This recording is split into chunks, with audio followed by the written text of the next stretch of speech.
Capítulo 3. Tachado de criminal, y soy el hombre que ha visto aflicción en la vara de su enojo. Guíame y llévame en tinieblas, mas no en luz. Lamentaciones 3,1 a 2, y... Aunque todavía no había anochecido, la gente desaparecía poco a poco de las calles. Incluso en el zoco, donde normalmente continuaba el alboroto hasta altas horas de la noche, todo el mundo se apresuraba hacia sus casas con bolsas de la compra en la mano.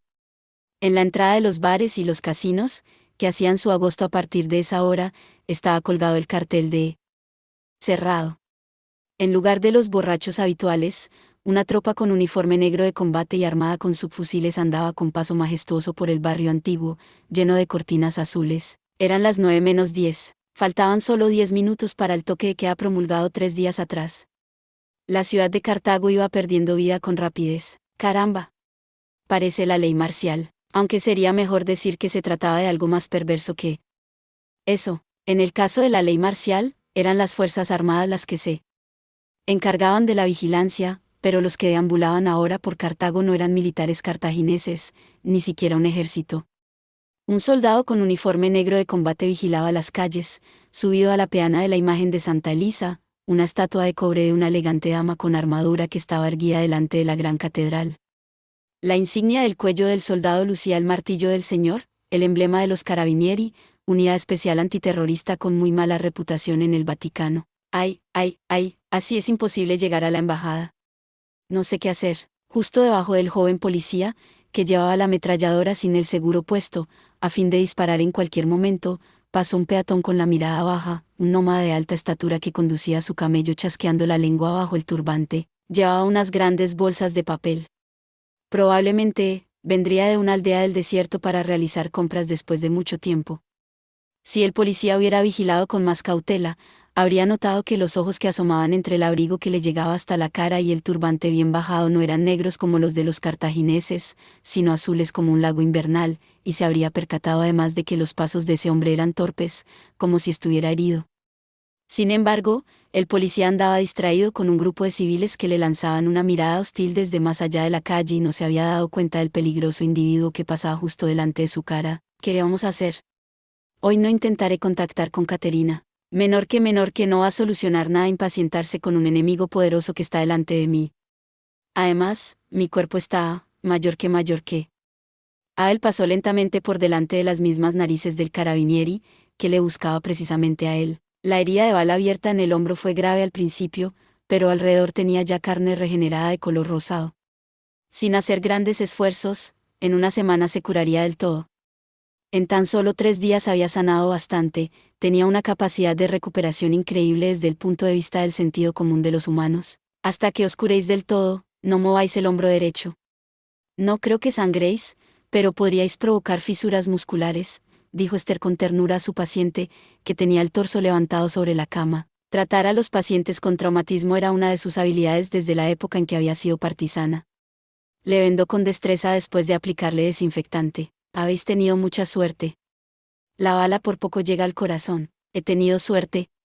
Radu también decía lo mismo. El chico se incorporó sobre la cama y suspiró, cansado, en un rincón de la habitación, para que no le alcanzaran los rayos del sol. A pesar de estar acostado en la cama desasiada de una pensión barata, su piel tan blanca y su belleza neutra y típica de los niños antes de la maduración sexual parecían las de una princesa de cuento de hadas. Sin tener conocimiento de las circunstancias, habría sido difícil percatarse de que era un chico, e incluso de que no era humano. Tocando la sábana con sus finos dedos, Ion soltó otro suspiro profundo.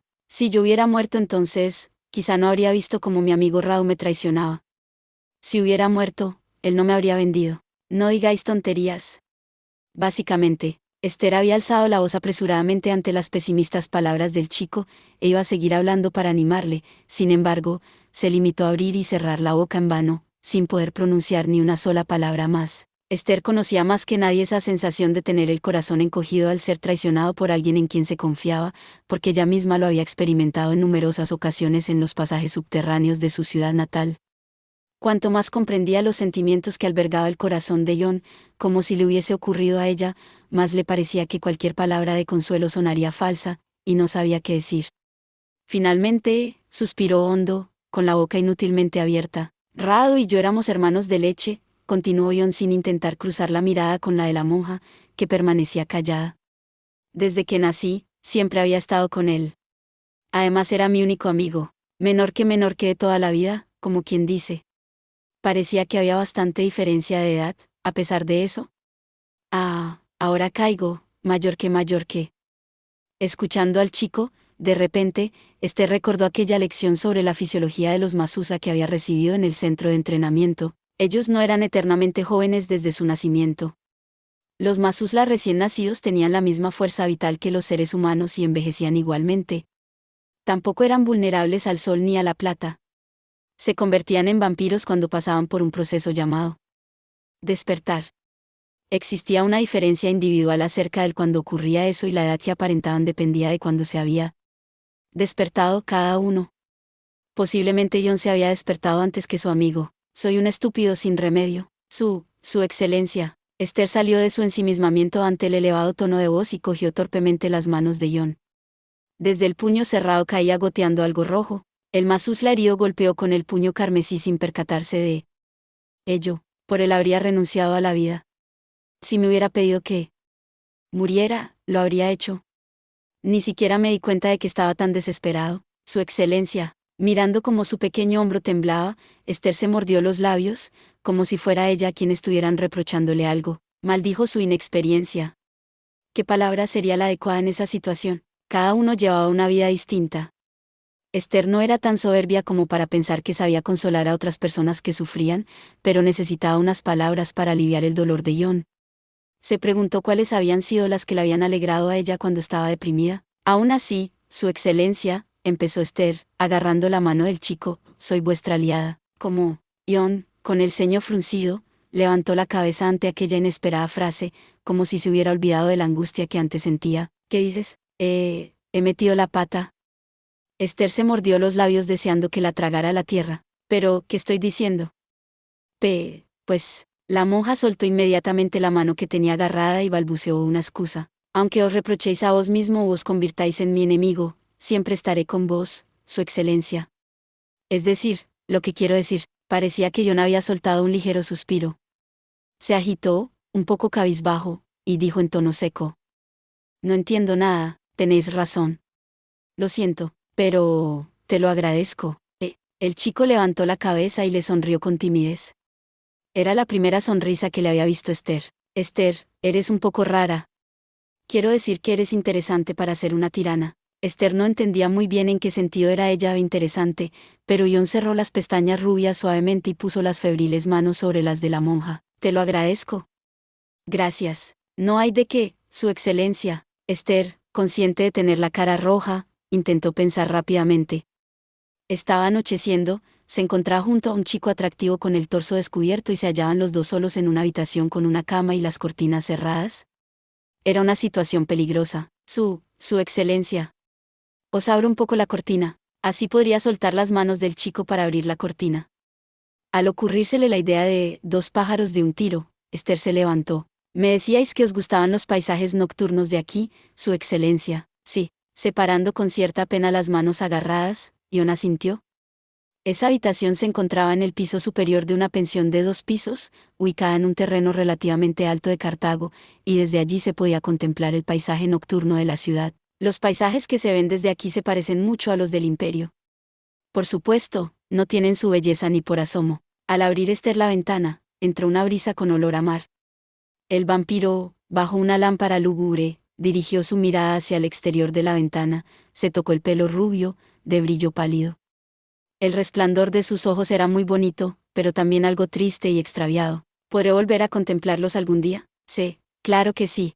Ante la tristeza de su tono, Esther levantó de inmediato la cabeza mientras ordenaba las vendas, y sonrió alegremente para animarle a él y también a sí misma. Esther no tenía hermanos. Me sentiría así si tuviera un hermano, pensó. Entre el padre Nictroa y yo os protegeremos. Hasta que veáis a la cardenal Sforza y volváis al imperio, nos dejaremos la vida en vuestra protección. Pese a su jovial sonrisa, Esther era consciente de que la situación no era en absoluto sencilla. La ciudad llevaba 3 días bajo el dominio de la Inquisición y no se podía realizar ni el menor movimiento. No solamente no era posible llevar a John a la embajada, sino que ni siquiera se podía salir de la pensión. Además, ¿hasta cuándo podrían estar allí a salvo? En el fondo, Era ella quien quería que alguien digno de confianza le animara con convicción. Tienes razón. Respondiendo a la sonrisa de la monja, una sonrisa se dibujó en los labios de John. Seguramente él conocía también la peligrosa situación en la que se encontraba, pero intentó sonreír para no defraudar la amabilidad de la chica, que trataba de levantarle el ánimo. Al final, todo saldrá bien. Sí, disfrutaré de esos paisajes tan bellos del imperio después de cumplir la orden imperial y regresar a mi país. Así se habla. Además, esa es mi misión. Cuento contigo. Los dos se miraron con una sonrisa avergonzada y se oyó que alguien llamaba a la puerta con ligeros toques. Con permiso. Soy Nick Troat. Buenas tardes. Ah, padre, has tardado mucho. John exhaló un suspiro, sintiendo alivio al ver al hombre que había entrado tosiendo un poco. Sin percatarse de la cara tensa de Esther, John le agradeció los esfuerzos realizados, mientras el cura se sentaba quitándose el turbante. Gracias. Estaba preocupado porque no llegabas. ¿Qué tal te ha ido? Está lleno de policías secretos por todas partes y tan solo andar por la calle ya me ha costado lo suyo. Ah, Esther, ¿ha habido alguna novedad mientras yo no estaba? Nada. Contestó Esther, sin intención de cruzar su mirada con la del sacerdote, que le había dirigido la palabra amigablemente. John puso una cara extraña ante el cambio brusco del semblante de la chica. ¿Qué te pasa, Esther? Nada. No pasa nada. Rápidamente cambió el gesto y sonrió, pero sin que pudiera evitar cierta rigidez. Aunque Abel, con un poco de tristeza, vio de reojo el perfil de la chica, no pronunció ninguna palabra. En lugar de eso, carraspeó ligeramente y le habló a John, también simulando alegría. Su excelencia, ¿cómo está vuestra herida? ¿Podéis moveros un poco? Sí, estoy mejor. El cuerpo ya ha expulsado bastante plata y creo que en una semana estaré bien. Entonces, podré entrar en la embajada por mi propio pie. John asintió, mostrando así firmeza en su decisión. Quizá al haber sido animado por Esther, su voz sonaba más alegre. En cambio, la cara del cura estaba ensombrecida. Una semana. Vaya, va a tardar tanto, dices. John no se había perdido ni una palabra del murmullo del sacerdote. ¿Hay algún problema, padre? Bueno, sí. Perdón, tosiendo un poco, Abel se puso un pañuelo en la boca. Debía de estar resfriado, llevaba unos días con unas toses extrañas. ¿Estás bien, padre? No tienes buen aspecto, lo siento. Estoy bien. Habré cogido frío mientras dormía. Con el pañuelo en la boca, el religioso agitó la cabeza. A pesar de la palidez de su cara, su voz ya estaba igual que antes. ¿Perdón?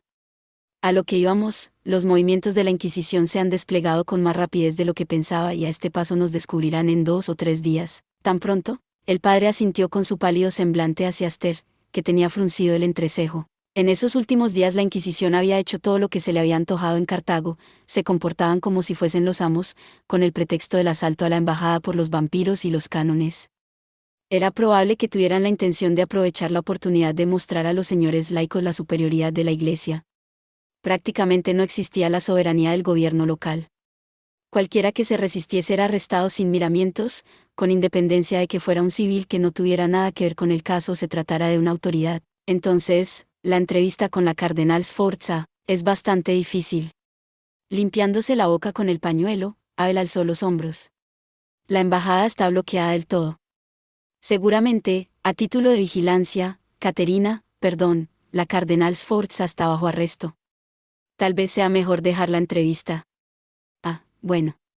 Por supuesto que os entiendo. Abel sacudió la cabeza, intentando consolar al chico, que había bajado la cabeza, completamente entristecido. Tendríais que correr bastante riesgo. Fijaos lo difícil que es ya salir de aquí. Soy aristócrata del imperio. Yo movió la cabeza con decisión. Para nosotros los aristócratas, la orden imperial es absoluta. Preferiría morir antes que traicionar el mandato. Os comprendo, pero no sois vos el único que se expone al peligro por el hecho de forzar la entrevista. Si la Inquisición ataca, la cardenal Sforza estaría en la peor posición. ¿Por qué no os resignáis por esta vez y buscamos otra oportunidad? Os preparo un poco de té. Esther se levantó de pronto. No podía ver a John tan desanimado. Va a ser una larga discusión. Seguiremos discutiendo tomando el té. Padre, ¿me echáis una mano? Es que yo. Abel intentó negarse, pero se cayó ante la penetrante mirada de Esther. Se levantó a regañadientes y fue a la cocina, dejando a John reflexionando en silencio. ¿Qué quieres, Esther, ¿hablabais en serio? Dijo Esther, nada más entrar en la estrecha cocina, con seriedad. Para que el chico no la oyera, hablaba en voz baja, pero su mirada era punzante. ¿Pretendéis que vuelva con las manos vacías?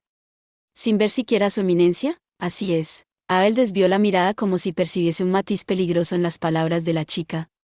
Levantando el gastado puente de las gafas, empezó a defenderse aunque no le acosara a nadie. De hecho, la situación actual es bastante complicada. Además, la posibilidad de que empeore es infinitamente alta, y la de mejorar es casi nula. Por lo menos, lo sacaremos al de esta ciudad y... Pero, ¿la orden de la cardenal Sforza no era protegerlo y entregárselo a su eminencia? Entonces, las cosas han cambiado. Antes no estaba ni el inquisidor ni el conde sabía que le había traicionado el barón de Luxor. Además, yo no pensaba que John estuviera tan herido que no pudiera ni moverse. Ay, ojalá fuera posible utilizar esta radio. A modo de excusa, Abel puso una mano en la oreja con expresión triste y, con poca destreza, se quitó un pendiente que se le había roto durante la lucha contra el inquisidor. De todos modos, ya no hay nada que podamos hacer. Seguro que Caterina también lo comprenderá. No estoy hablando de Caterina. Había vuelto otra vez aquella irritación de la fiesta, y Esther dijo con un tono muy fuerte, se trata del conde de Memphis. El chico ha venido a esta ciudad arriesgando su vida. ¿Y decís que tiene que volver con las manos vacías? Los hombres de la Inquisición ciertamente eran fuertes, sobre todo aquel inquisidor, el hermano Petrus era, sin duda, una amenaza, pero nosotros tenemos un as en la manga. Kruznik. Si el sacerdote utilizara aquella fuerza tremendamente siniestra, el inquisidor no podría ni aspirar a ser su enemigo. Si desde el principio hubiera utilizado aquello en el puerto subterráneo, John no se habría expuesto a tanto peligro. Si hubiera inmovilizado a Radu o hubiera hecho más daño al hermano Petrus, no se habrían visto obligados a estar en una situación tan apurada como esa. En lugar de eso, ¿qué le vamos a hacer, Esther? Abel se encogió de hombros sin darse cuenta de los sentimientos de la chica. Hemos hecho todo lo que estaba en nuestras manos. No vamos a ningún lugar lamentando todo lo que no hemos hecho. ¿Hemos hecho todo lo que estaba en nuestras manos? Las palabras del cura, pronunciadas como si se tratara de un asunto ajeno, le pusieron a Esther los nervios de punta. Sintió que algo delicadamente sellado había despertado espoleado por el dolor. Padre, ¿habláis en serio? Podéis decir eso con todo vuestro orgullo. El motivo del descontento no se debía solo a este incidente, sino que era algo que estaba latente desde lo de Istvan. Al darse cuenta de ello, Esther estaba gritando mientras le cogía por el cuello. No habéis hecho todo lo que estaba en vuestras manos. Es que siempre escatimáis esfuerzos. Esther, no pretendo escaquearme. Mentira. Entonces, ¿por qué? ¿Por qué no usáis aquello de Istvan? Esther sacudió las manos, que agarraban el cuello de Abel. Si ella hubiera mantenido un poco más la calma, se habría dado cuenta del aspecto anormalmente malo del cura. Sin embargo, para la chica, que acababa de explotar con una ira que llevaba guardada durante meses, era imposible percibir otras cosas. Si os hubierais comportado más seriamente, habría salido todo mejor. El chico tampoco tenía que haberse expuesto a tanto peligro. En cambio, Abel, dejándose sacudir, no quiso disculparse más. Mantuvo la boca cerrada con expresión triste. Ese semblante que parecía guardar algún secreto, pero que no podía revelar, sacó aún más de quicio a Esther. Cobrando más fuerza todavía en la mirada, iba a lanzarle unas palabras tan duras que le arrancaría al sacerdote lo más profundo del corazón. Esther. Una voz tímida resonó a su espalda, justo cuando Esther iba a abrir la boca. ¿Ocurre algo, Su Excelencia? Perdonad que os interrumpa, pero... Mirando primero al religioso que parpadeaba perplejo, y luego a la chica, que tenía una expresión malhumorada, John puso cara de desconcierto y, a continuación, señaló carraspeando hacia la ventana. Allí fuera hay gente extraña. Parece que algo pasa. ¿Cómo? Esther y Abel se miraron, olvidándose de la disputa, e inmediatamente salieron a mirar por la ventana. Policía secreta. Las voces se sincronizaron. Había unos 30 hombres con uniforme negro de combate delante de la pensión, y el dueño, a su lado, señalaba hacia ellos. Vestidos, Su Excelencia. Esther se lo pidió a John con una voz aguda. Ayudó al chico a vestirse con una mano mientras que con la otra metía los medicamentos y la comida en el bolso. Por otro lado, Abel salió al pasillo para ver si había alguien más. Echando una mirada rápida a su espalda, Esther pensó, tal vez me haya pasado. Un amargo arrepentimiento cruzó por la cabeza de Esther, que por fin se había calmado. Recordando lo que he visto, esa cara tan triste, quizá haya dicho algo demasiado duro. Sin embargo, moviendo la cabeza, la muchacha alejó esos pensamientos negativos. Menor que yo no estoy equivocada. La culpa la tiene él. Si él hubiera, mayor que. En menos de un minuto estaban listos para escapar gracias a que todo había estado preparado con antelación. A través del parque se percibía un bullicio cada vez mayor en la planta baja. Esther salió al pasillo tirando de la mano de John, mientras Abel ya había entrado en la habitación vacía de enfrente, utilizando la copia de la llave que había hecho antes. Ante cualquier emergencia, había previsto el modo y la ruta para fugarse. En ese caso concreto, parecía peligroso huir por la puerta trasera. Si habían venido con tanto alboroto, seguramente era porque querrían sorprenderlos en la puerta trasera. Así pues, tenían que sorprender a su vez a los policías. Además, era necesario encontrar antes del amanecer otro lugar para esconderse y no tenían tiempo que perder. Debajo de la ventana del cuarto de enfrente, las casas eran contiguas. En el callejón, justo más allá de esas casas, se veían de pasada unos policías con uniforme, pero podrían escaparse sin ser vistos, dando una vuelta a través del tejado. Vosotros dos, deprisa. Vale, voy yo primera. Ya se oían los pasos de los policías subiendo por las escaleras. Esther pasó por la ventana que Abel había quitado antes. Cuando cruzó su mirada con la del cura, pensó en pedirle disculpas. Vamos, Esther. Ya están aquí, ¿vale? Finalmente, por la prisa que le había metido, no pudo pronunciar ni una sola palabra. Eso es todo por este video. Espero que hayas disfrutado de la narración de esta emocionante novela web o ligera. Si te gustó el video y quieres ver más contenido como este, te invito a que te suscribas y le des me gusta al video. De esta manera, me ayudas a crecer y a seguir compartiendo historias emocionantes contigo. No te pierdas ningún video más. Gracias por tu apoyo.